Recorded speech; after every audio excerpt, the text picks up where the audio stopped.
Mi hija de 18 años necesitaba una cirugía urgente. Mis padres se negaron a ayudar con un préstamo porque era demasiado riesgo. Luego gastaron $14,000 en un viaje de lujo con mi hermana y sus hijos. No discutí, pero tomé otra decisión. 2 semanas después, todo comenzó a desmoronarse para ellos. No era la primera vez que dormía sentada en una silla de plástico, pero sí era la primera vez que lo hacía mirando fijamente un soporte de suero, como si apretar la mandíbula pudiera hacer que el tiempo avanzara más rápido. El accidente de Lucía ocurrió un jueves. Iba como pasajera, llevaba el cinturón puesto y aún así terminó en urgencias con una fractura en la columna, además de una interminable lista de moretones, rasguños y palabras que ninguna madre quiere escuchar referidas a su hija. Está estable, dijeron, consciente, pero en las imágenes había algo más. Para el sábado por la mañana llegó una palabra nueva: cirugía. 2 opciones: una intervención de alta complejidad con un 98% de probabilidades de éxito, sin complicaciones a largo plazo, con un riesgo mínimo de daño nervioso. La otra, la versión económica, cubierta por el seguro, pero con una posibilidad 20% más alta de consecuencias permanentes, incluso parálisis. No dejé que el cirujano terminara de enumerar los riesgos. Lo interrumpí. Iremos con la primera opción. Él asintió. Es lo más recomendable, pero el margen es corto. Está en una etapa inicial de inflamación, lo cual nos da la mejor oportunidad. Si la hacemos mañana. ¿Mañana? ¿Como en menos de 24 horas? Pregunté. Le pedí el costo. Cuando lo dijo, sentí que el estómago se me caía, pero no me permití mostrarlo. Tenía una solución, o al menos eso creía. Salí al pasillo y llamé a mis padres. No esperaba una fiesta, ni siquiera una respuesta cálida, pero sí ayuda. Mi padre contestó. Hola, hija, ¿todo bien? ¿Lucía necesita cirugía? Sí, respondí. Hay una opción que le da la mejor probabilidad de recuperarse por completo, pero no la cubre el seguro. Es cara. Necesito su ayuda. Hubo una pausa. ¿Estás segura de que no la cubre? Suena raro eso. Segurísima. Ya lo revisé con el hospital. Existe una alternativa cubierta, pero los riesgos son mucho mayores. Muy serios. Entonces escuché la voz de mi madre. ¿Estaba en altavoz? Claramente. ¿Llamaste de nuevo al seguro? A veces dicen que no, pero si insistes. Mamá, no es un error. La cirugía buena es nueva y no está en su lista aprobada. Tengo que pagarla por mi cuenta. Silencio. Intenté mantener la calma. No les estoy pidiendo que vacíen sus cuentas. Solo necesito ayuda con la diferencia para que podamos confirmar antes de que acabe el día. Pueden operarla mañana. Más silencio. Luego, mi padre carraspeó. Es que el momento es complicado, ¿sabes? Mi madre intervino con su tono habitual, suave y razonable. Sabes que el lunes nos vamos. Ese resort no acepta cancelaciones después del 7º día. El viaje al resort de $14,000. Ese es un compromiso familiar. Ya les prometimos a los niños. Y tu hermana está tan ilusionada. Lucía podría quedar paralizada. Solté. Eso no es justo, dijo mi padre. Nos estás poniendo en una situación imposible. No es que no nos importe. Pues suena como que sí. Ya no podía disimular el tono. No somos médicos. Tal vez esa otra opción también es buena. Si el seguro la aprueba, será por algo, ¿no? Papá, no me digas que la columna de mi hija vale menos que una reserva de hotel. Solo digo que a veces los hospitales te quieren vender procedimientos costosos. ¿Estás completamente segura de que no te están engañando? No estoy comprando una garantía extendida. Le grité. Es su columna. Mi madre bajó la voz. Estás muy alterada y lo entiendo. Pero tal vez deberías pensar con más calma antes de tomar decisiones económicas tan grandes. Sobre todo con tu trabajo como esta. Tengo 2 empleos. Siempre he pagado mis cuentas. Y también ayudé a pagar las suyas. Eso no es justo, respondió ella, dolida. Tú decidiste hacerlo. Lo hice porque pensé que ustedes harían lo mismo por mí. Si tuviéramos más tiempo para planificar. No hay tiempo. Otro silencio. Entiendo, dije. Entonces, la respuesta es no. No podemos, respondió mi madre en un susurro. No estamos en condiciones de asumir ese gasto ahora. Ya, entendido. Colgué. No lloré. Me senté en una banca fuera del hospital y observé a una paloma que cojeaba por la acera. Me pregunté si tendría nombre, si tendría padres, y si esos padres habrían pagado una cirugía si hubieran podido. Me levanté, volví adentro y abrí el portátil. El formulario de préstamo de emergencia no era difícil, solo largo. Haz clic si aceptas la tasa de interés. Haz clic si aceptas los términos. Haz clic si no te queda otra opción. Lo envié y esperé. Aprobado, pero solo en parte. Sin aval, solo calificaba para 1/3 de lo que necesitaba. Entonces hice algo que había prometido no volver a hacer. Llamé de nuevo a mis padres. Esta vez contestó mi padre solo. Hola, soy yo, dije. Ya encontré un préstamo, pero necesito un cofirmante para acceder al monto completo. Ustedes no tendrían que pagar nada. Yo me haría cargo de todo. Otra pausa. Siempre les gustaban las pausas. Mira,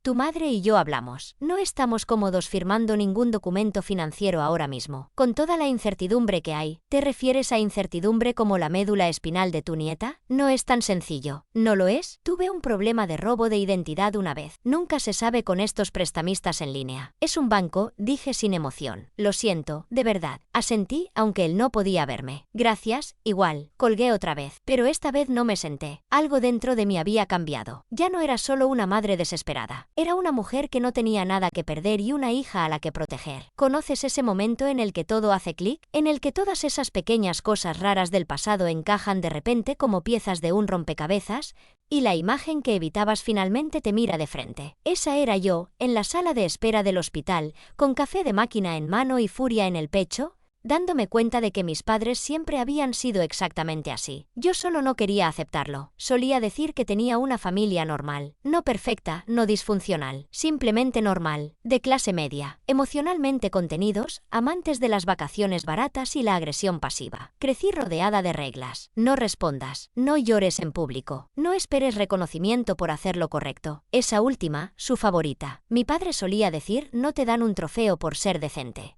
Lo cual es irónico viniendo de alguien que una vez me llamó llorando porque le sirvieron el filete demasiado cocido.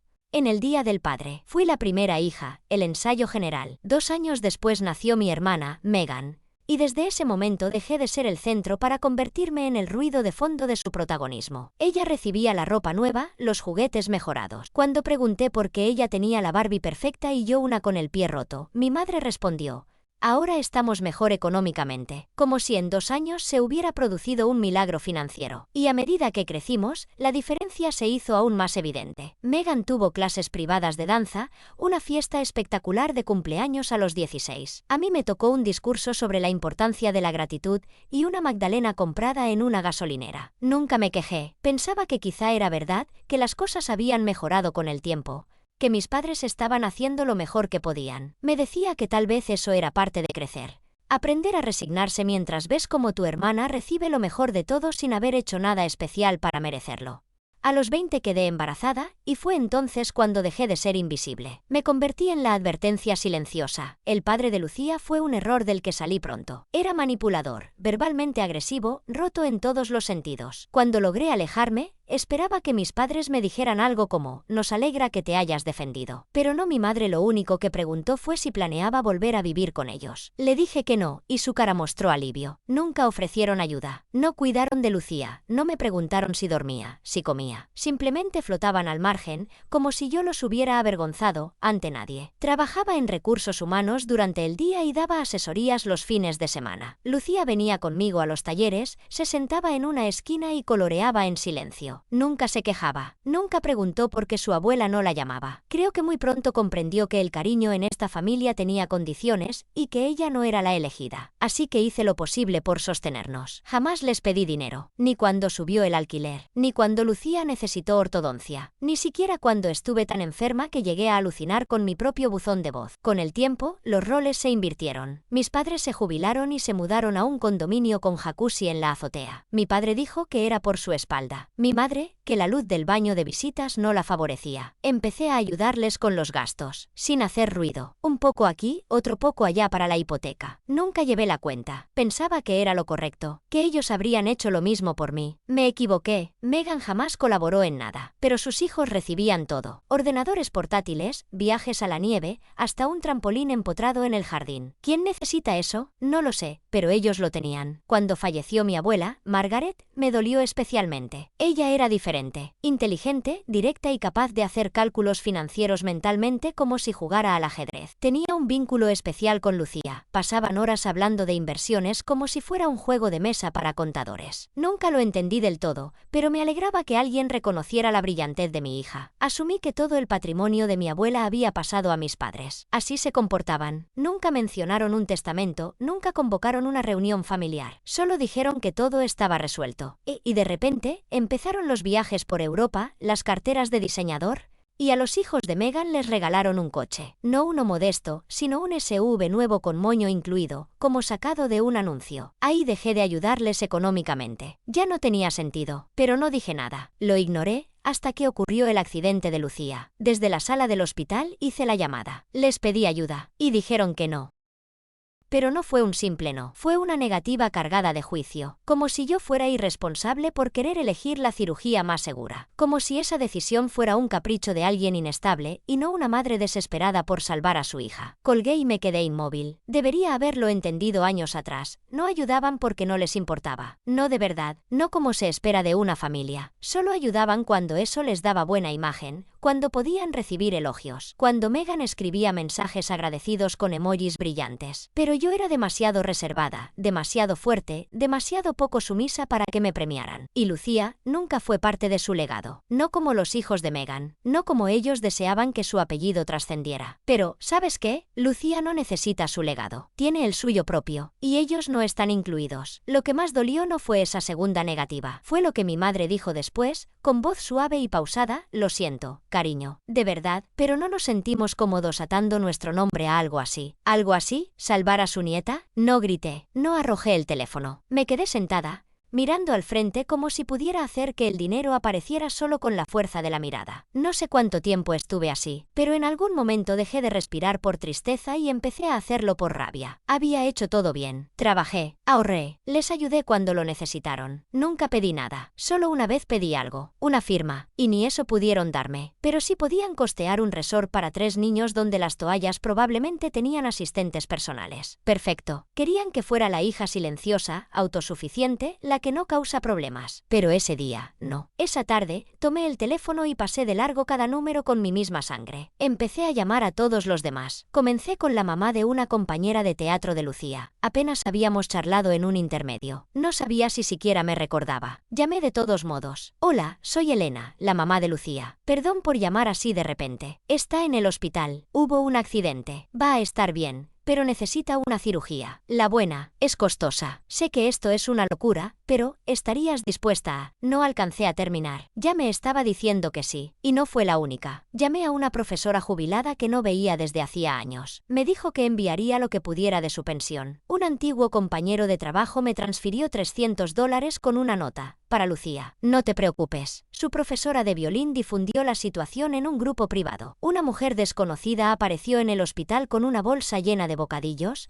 cepillos de dientes y una tarjeta de condolencias que contenía un billete de $50 doblado en su interior. No era familia, no era alguien cercano, pero no fue la única. De pronto, empezaron a llegar personas de lugares que ni imaginaba, rostros que apenas reconocía o que nunca había visto. No eran quienes me criaron, ni quienes alguna vez recibieron mi ayuda. Y no fue reconfortante. No hubo calidez. Fue humillante. Lloré encerrada en el baño del hospital después de recibir la 5ª llamada. No por el dinero, sino porque esas personas, a quienes nunca les debía nada, estaban haciendo más por Lucía en una sola tarde que mis propios padres en toda su vida. Esa vergüenza se transformó en combustible. Cada llamada que hacía era un acto de rebeldía. Cada petición incómoda, cada momento de incomodidad al hablar con extraños, era una forma de resistencia. Ellos esperaban que me rindiera en silencio, pero no pensaba desaparecer. Al contrario, abrí una hoja de cálculo, en parte para llevar registro de lo que debía devolver y en parte para no derrumbarme. Cada nombre era una especie de recordatorio silencioso para quienes me habían dado la espalda, hasta que la puerta del hospital se abrió y entró la mejor amiga de Lucía, acompañada de su madre. No dijo una sola palabra, simplemente extendió una tarjeta de crédito. Tiene un límite de 20.000, usa lo que necesites. Empecé a temblar, intenté devolvérsela, hablando rápido sobre intereses, devoluciones y principios. Ella me interrumpió: eres una buena madre, deja que la gente también lo sea contigo. No supe cómo responder, pero entendí que tenía razón. Gracias a eso, la cirugía se pagó a tiempo y en efectivo. Firmé los formularios de consentimiento con una mano temblorosa y un bolígrafo prestado. Lucía entró al quirófano con el mejor equipo médico, las mejores probabilidades y la oportunidad que merecía. Y aún así, ni una palabra de mis padres. Salvo, por supuesto, cuando se enteraron de que había rumores. Porque varias de las personas que contacté conocían a mis padres. Los habían visto en redes sociales, fotos de sus vacaciones, sus cruceros, sus atuendos coordinados, las mejoras en su casa. Y cuando corrió la voz de que esas mismas personas se negaron a ayudar a su nieta a recibir una operación que podía salvarle la vida, bueno, digamos que los murmullos se convirtieron en ecos. Yo no publiqué nada, pero alguien lo hizo. Tal vez la amiga de Lucía, tal vez un vecino, o tal vez fue el destino. Lo único que sé es que 3 días después, mi madre me llamó 6 veces seguidas, sin dejar mensajes, solo timbres continuos. Mi padre mandó un mensaje de texto: llámanos cuanto antes. No respondí. No los dejé en espera. Tenía asuntos más urgentes, como asegurarme de que mi hija sobreviviera. Y fue entonces cuando recibí otra llamada. Esta vez no era de un familiar ni de un amigo. Era de un abogado. Una voz conocida que no escuchaba desde hacía años. Hola, Elena. Soy Greg, el abogado de Margaret. Supe lo de Lucía. Lo siento mucho, pero ¿puedo preguntarte algo? Le dije que sí, preparándome para lo peor. ¿Lucía alguna vez recibió acceso a su herencia? Parpadeé, confundida. ¿Qué herencia? Hubo una pausa del otro lado de la línea. Un perdón, apenas susurrado. Y entonces lo supe. Algo estaba muy mal. Ese fue el primer hilo que, al tirar, lo deshizo todo. Lo que descubrí a partir de ahí no solo me hizo sentir traicionada. Me demostró que mis padres habían fallado a Lucía de la peor manera posible. 2 semanas después de la cirugía, estacioné el auto frente a la casa de mis padres. Tenía en la mano un sobre que, sabía, arruinaría su semana, quizás incluso sus vidas. Era casi de noche. El sol, bajo y cegador, se reflejaba en el parabrisas, pero no bajé la visera. Me gustaba la incomodidad, me ayudaba a no pensar demasiado, o al menos a no vomitar del coraje que llevaba dentro desde la llamada con Greg. Ese día, volvían de un crucero de 11 días. Un viaje elegante, con servicio de mayordomo y catas de vino al atardecer. Seguí su vuelo como si fuera un lanzamiento espacial. Lucía estaba a mi lado, en silencio, con las piernas aún inmovilizadas, los auriculares puestos y el teléfono en mano. No preguntó nada. Sabía por qué estábamos allí. No quiero hablar con ellos, dijo. No tendrás que hacerlo, respondí. Asintió y volvió a su pantalla. 10 minutos después, su coche apareció. Mi madre bajó primero, luciendo un vestido blanco de resort que gritaba lujo. Mi padre descendió detrás de ella,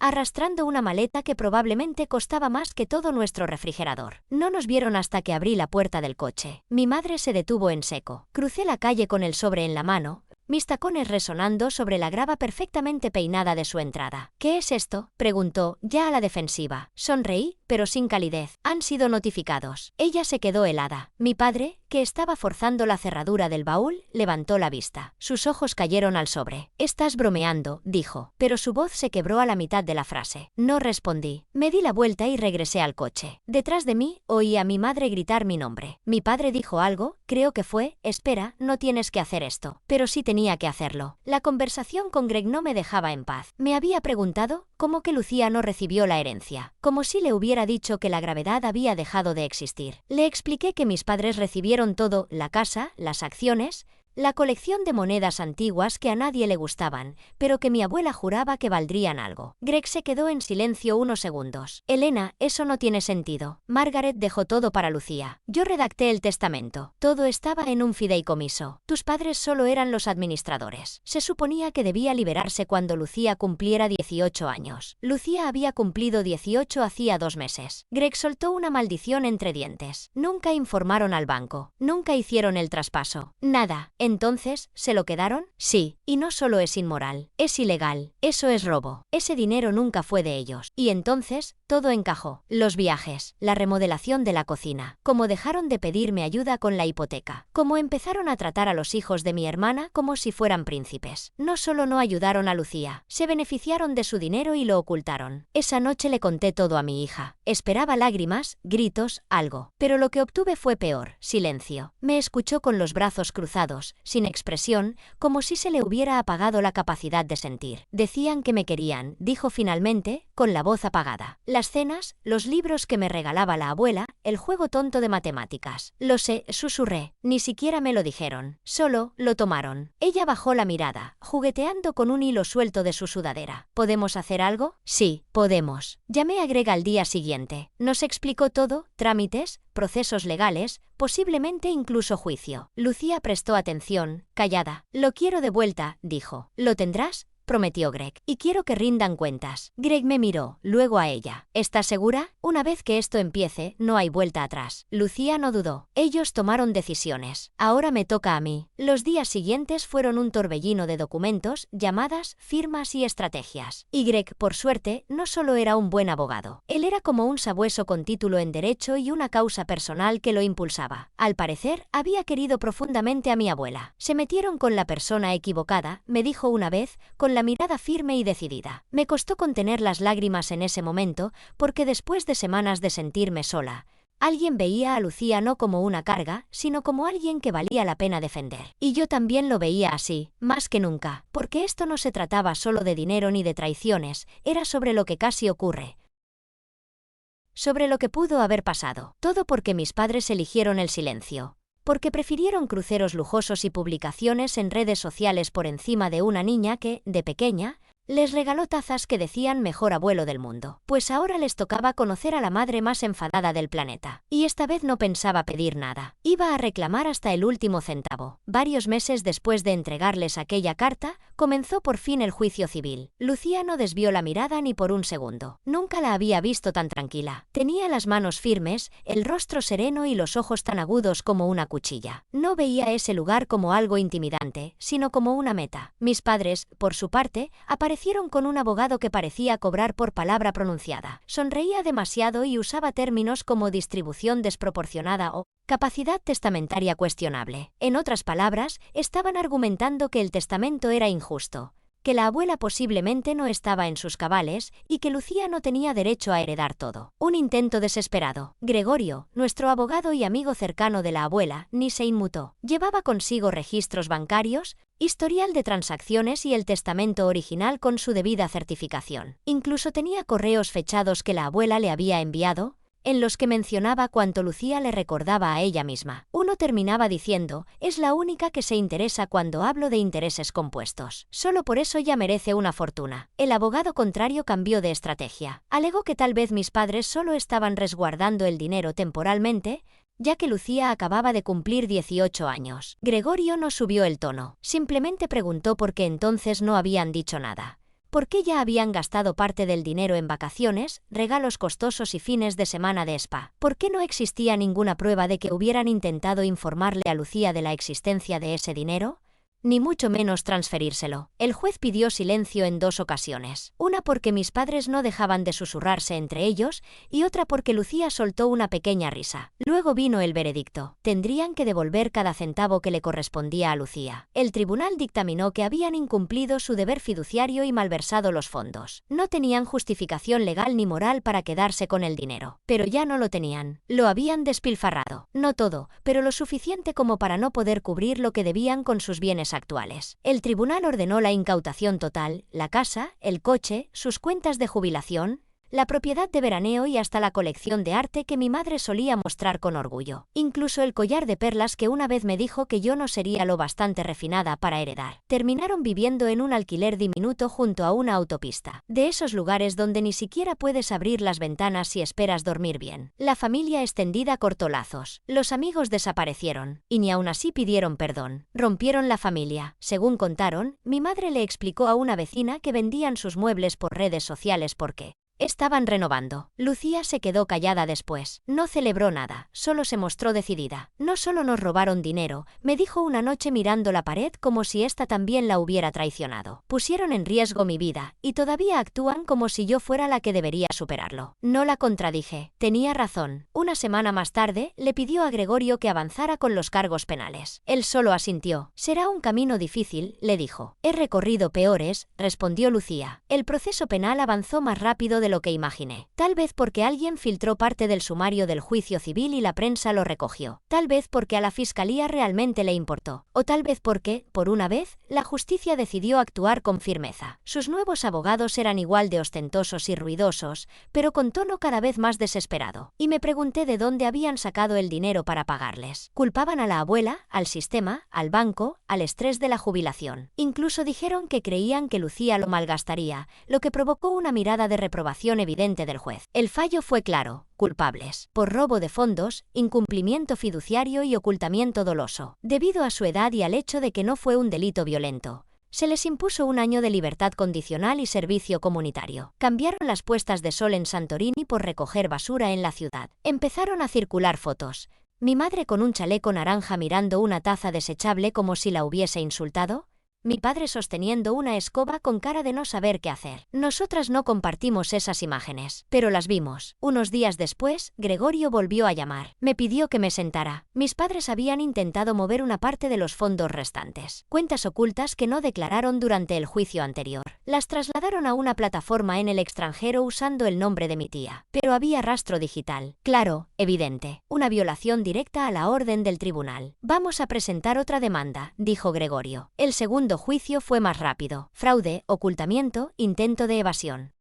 Esta vez llegaron vestidos con los mismos atuendos que usaban en el servicio comunitario. Por primera vez, mi madre no dijo una palabra. Mi padre no levantó la vista. El abogado ya no sonreía. La sentencia fue clara: 1 año en prisión real, sin libertad condicional, sin acuerdos. Fueron esposados allí mismo. Nadie se levantó. Nadie gritó. Nadie lloró. No sentí felicidad. Sentí justicia. Y algo más callado. Algo que hacía años no me visitaba. Alivio. Lucía recibió finalmente lo que quedaba de su herencia. No era la cantidad completa, pero sí lo suficiente para darle un nuevo rumbo a su vida. Canceló las deudas médicas, reservó una parte para sus estudios y otra para el futuro. Lo hizo sin anunciarlo, sin hacer alarde, con esa serenidad que había ido construyendo a base de golpes. Unos días después, me pidió que la acompañara al banco. Salimos con una carpeta y un plan. No quiso gastar el dinero en lujos ni en revancha. Me dijo que quería usarlo con inteligencia, que no podía cambiar el pasado, pero sí decidir qué hacer con lo que quedaba. Empezamos a ver pequeñas fundaciones que ayudaban a jóvenes en situaciones parecidas. Me sorprendió la claridad con la que hablaba, la convicción en cada palabra. Una noche, mientras cenábamos, me entregó una hoja doblada. No era una carta ni un mensaje para los culpables. Era una lista, nombres de personas que la habían apoyado en silencio. Una enfermera, una vecina, un profesor. Pequeños actos de bondad que ella no había olvidado. Quiero devolver algo de todo esto, me dijo. No a ellos, sino al mundo que sí estuvo cuando más lo necesitaba. No hubo discursos, no hubo publicaciones, solo acciones silenciosas que empezaron a dar fruto. Y por primera vez en mucho tiempo, la rabia que yo sentía también empezó a desvanecerse. No por perdón, sino por dirección. No buscamos venganza, pero sí justicia. Y al final, la conseguimos. Lucía no solo recuperó lo que le pertenecía, también recuperó algo que parecía perdido, la posibilidad de mirar hacia adelante sin miedo. Y yo, como madre, solo puedo decir que verla caminar con esa firmeza fue la verdadera victoria.